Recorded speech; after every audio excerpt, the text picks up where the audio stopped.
제가 최근에 프로이트에 대해서 되게 충격적일 수도 있는 이야기를 알게 됐습니다. 프로이트는 정신분석학의 창시자이고 아주 많은 훌륭한 글을 남긴 대학자죠. 그런데 프로이트는 의사로서 누군가의 인생을 파멸로 이끄는 치료를 한 적도 있었다고 합니다. 그리고 자신의 명성을 유지하기 위해서였는지 그런 사례들을 부정하거나 은폐한 경우도 있다고 하는데요. 한 가지 사례를 말씀드리면 프로이트는 오스트리아 빈에 살았습니다. 그런데 그때 빈에 플라이슐이라는 젊고 똑똑하고 촉망받는 의사가 있었다고 해요. 프로이트와 같은 의학 연구소에서 일한 적이 있었다고 하는데 플라이슐은 그 당시에 집안에 돈도 넉넉했어서 프로이트가 돈이 없을 때 도움을 준 적도 있다고 해요. 왜냐하면 프로이트랑 나이대가 얼추 비슷하거든요. 그런데 플라이슐은 멘탈적으로 조금 불안정했다고 합니다. 밤에 잠도 잘 못 자고 통증도 있고 그랬다고 하는데 그 당시에 그런 스트레스성 증세가 있는 사람들이 모르핀을 많이 썼다고 해요. 그런데 모르핀은 많이 쓰면 중독되거든요. 아편의 한 종류이기 때문에. 그래서 당시 모르핀에 중독된 사람들이 되게 많았었는데 플라이슐도 그중 한 명이었다고 합니다. 그래서 모르핀 중독 치료를 이제 해야 되는 상황이 됐는데 프로이트랑 되게 친했거든요. 그래서 프로이트는 플라이슐을 도와주고 싶었던 것 같아요. 그래서 의도는 아마 선했던 것 같은데 근데 결과적으로는 되게 충격적이게도 코카인을 처방하게 됩니다. 코카인을 처방해서 모르핀 중독을 치료하려고 한 거죠. 왜냐하면 프로이트가 그 당시에 코카인이 모르핀 중독 치료에 도움이 된다는 논문을 좀 읽었거든요. 그리고 코카인을 주사하면 사람들이 기분도 되게 좋아지고 우울감도 없어지고 정신에도 되게 도움이 많이 되는 것 같더라. 이런 의학적인 내용들을 많이 접하게 돼요. 그 당시까지만 해도 코카인이 자양강장제나 우울증 치료제 비슷한 걸로 그냥 많이 받아들여졌거든요. 심각한 마약이라고 사람들이 생각을 안 하고. 그래서 어쨌든 프로이트는 주기적으로 플라이슐에게 코카인을 주사를 하게 됩니다. 그리고 그 치료 과정을 그냥 날려버리지 않고 잘 기록해서 논문으로 발표하기까지 하는데요. 프로이트는 그 논문에서 코카인이 모르핀 중독 치료에 효과가 있었다 이런 식으로 주장을 합니다. 그렇게 코카인에 대해서 좋은 내용을 써주니까 코카인 제조회사에서 사례금 같은 것도 보내주고 그러거든요. 근데 문제는 사실 플라이슐의 건강은 전혀 좋아지지 않았다는 겁니다. 오히려 더 나빠졌다고 해요. 발작도 일으키고 심각한 고통을 호소하기도 하고 그랬다고 하는데 그런데도 프로이트는 논문을 써서 코카인이 모르핀 중독 치료에 효과가 있다는 주장을 한 거죠. 어쩌면 잠깐 초기에는 효과가 있는 것처럼 보였을지도 몰라요. 근데 분명히 얼마 안 가서 플라이슐은 모르핀을 다시 엄청 찾게 됐거든요. 근데 진짜 문제는 프로이트가 코카인을 투약한 것 때문에 플라이슐은 코카인에까지 중독이 됐다는 겁니다. 안 그래도 모르핀 중독도 해결이 안 돼서 계속 모르핀도 하고 있었는데 거기다가 이제 코카인까지 중독이 돼서 하게 된 거죠. 지금은 꽤 잘 알려져 있는 사실이라고 하는데 마약을 하는 방식 중에서도 가장 위험한 것 중 하나가 아편류 마약과 코카인을 같이 하는 거라고 합니다. 바스키아라는 유명한 화가도 그런 식으로 마약을 하다가 죽었다고 하는데요.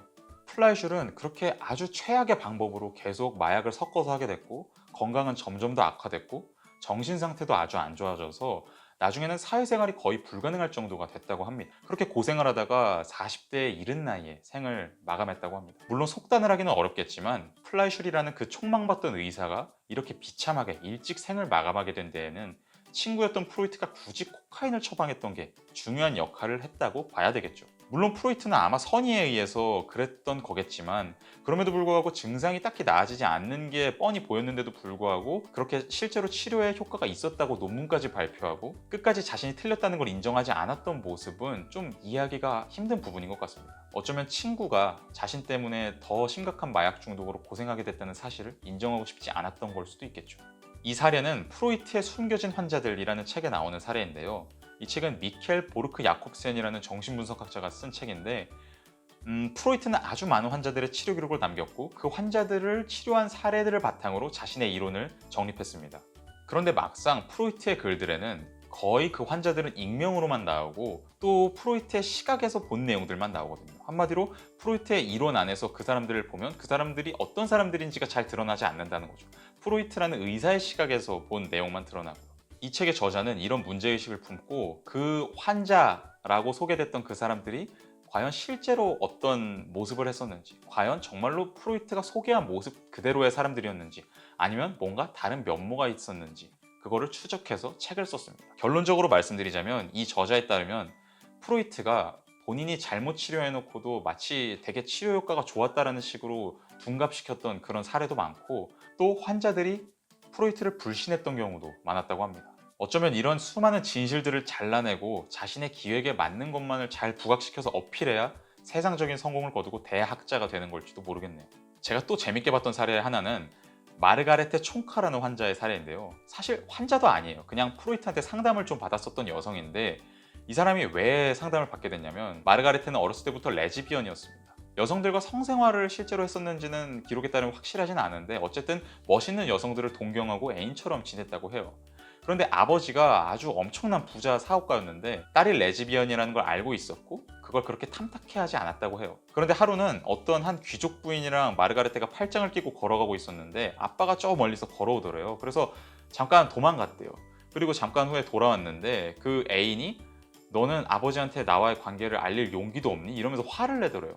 그러니까 마르가레트도 화가 나서 순간 욱해서 그 애인한테 충격을 주려고 자살 기도를 한 거예요. 근데 아빠의 입장에서 보면 딸이 자살 기도를 했으니까 얼마나 충격적이에요. 그래서 아빠는 딸이 동성애자여서 뭔가 정신에 문제가 있구나 이런 생각을 하고 프로이트 박사한테 보내서 딸을 이성의 올바른 길로 이끌어야겠다 이렇게 마음을 먹습니다. 그래서 결국에 마르가레트가 프로이트를 찾아가게 되는데 결과적으로 당연히 치료는 전혀 성공적이지 않았습니다. 되게 재밌는 건 프로이트도 나름 정직하게 처음에는 저도 동성애는 어떻게 할 수가 없는데요 이렇게 솔직하게 말을 했다고 해요. 그런데 일단 뭐 치료비는 준다고 하니까 환자로 받긴 했는데 뭐 당연히 잘 안 됐다고 합니다. 그런데 프로이트는 굉장히 똑똑한 사람이거든요. 그래서 이 마르가레트를 상담하면서도 되게 많은 거를 느끼고 많은 이론적인 작업을 했나 봐요. 그래서 이 상담 사례를 바탕으로 동성애에 관한 논문을 써서 그게 그 동성애 관련 분야에서 당시에 아주 유명한 학술적인 논문이 됐다고 합니다. 그런데 재밌는 건 마르가레트의 태도입니다. 만약 우리가 프로이트의 이 논문만 딱 봤으면 거기에는 이 레즈비언이라는 이 사람은 어렸을 때 아버지가 어머니에게 고통을 안겨주는 걸 보고 되게 실망을 했고 아버지를 원망하게 됐고 그래서 그때부터 남자를 싫어하고 여자를 좋아하게 됐다 이런 식으로 기술되어 있으면 아 그냥 그렇구나 이러고 그 레즈비언이라는 사람이 실제로 어땠을지에 대해서는 잘 생각을 안 하게 되잖아요. 그런데 웃긴 게 실제로 마르가레트는 프로이트를 되게 비웃었다고 합니다. 프로이트가 상담 시간에 마르가레트 양 지금 당신의 동성애는 이러이러한 원인 때문에 생긴 겁니다 이렇게 말하면 그때 그냥 프로이트 앞에서는 그렇군요 하고 되게 협조적이고 순종적인 모습을 보였다고 해요. 근데 그래놓고 기록에 따르면 나중에 애인한테 가서는 그 아저씨가 나한테 이런 말 했어 그러면서 되게 조롱을 했대요. 아주 유명한 논문의 주인공인 사람이 사실은 그 논문의 주제가 되는 프로이트의 정신분석학적인 설명을 되게 비웃고 있었던 거죠. 그게 말이 되냐 이런 식으로. 마르가레트가 나중에 할머니가 돼서 죽기 전에 그 논문의 주인공이라는 사실이 몇몇 역사학자들 사이에서 알려져서 인터뷰도 되게 많이 하고 그랬다고 해요. 그런데 그때 그 마르가레트의 할머니가 이렇게 말했다고 합니다. 저는 그 프로이트라는 사람이 별로 대단하다고 생각하지 않았어요. 그냥 재미없는 아저씨 같던데.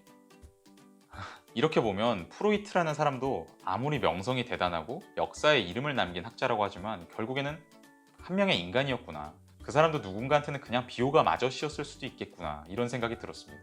이 밖에도 이 프로이트의 숨겨진 환자들이라는 책에는 재밌는 사례가 굉장히 많이 나와요. 그런 프로이트에 의해서 소개된 것과는 굉장히 다른 그 실제 환자들의 모습들을 보면서 유명한 사람들이나 위인들을 우리가 어떻게 봐야 되는지 그런 부분에 대한 생각을 많이 하게 됐던 것 같습니다.